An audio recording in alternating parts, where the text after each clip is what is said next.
ഒരു ബുക്കിൻ്റെ വില 5% വർദ്ധിച്ചപ്പോൾ 21 രൂപയായി. ആദ്യ വിലയെന്ത്? എന്താണ് ചോദ്യം ചോദിച്ചിരിക്കുന്നത്? അതെപ്പോഴും നമ്മൾ എക്സ് ആയിട്ട് വേഗം എടുക്കുക. അപ്പോൾ ആദ്യ വിലേനെ നമുക്ക് എക്സ് ആയിട്ട് എടുക്കാം. ആദ്യ വില എക്സ് ആയിട്ട് എടുത്ത് കഴിഞ്ഞാൽ 5% ഇവിടെ വർദ്ധിക്കുകയാണ്.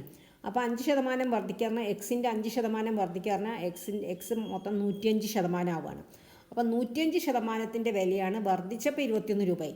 അപ്പം 105% of x is equal to 21 രൂപ.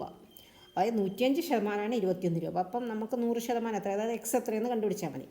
അപ്പം 105 ഡിവൈഡഡ് ബൈ 100 ശതമാനത്തിന് നമ്മൾ മാറ്റി എഴുതി into x is equal to 21. ഈ 105 എക്സ് എന്ന് എഴുതാം. അതിന് 105 x is equal to 21 into 100. X is equal to 21 into 100 എന്ന് പറഞ്ഞാൽ 21ൻ്റെ കൂടെ 2 0 ചേർത്ത് കൊടുത്തു കഴിഞ്ഞാൽ ആൻസറായി. Divided by 105. അപ്പോൾ നമുക്കറിയാം ഈ 105 210 2 പ്രാവശ്യമാണ്. 210 105 ഇൻറ്റു 2 210 ഇവിടെ ഒരു 0 കൂടെ ഉണ്ട്. അപ്പോൾ answer is equal to 20 rupees.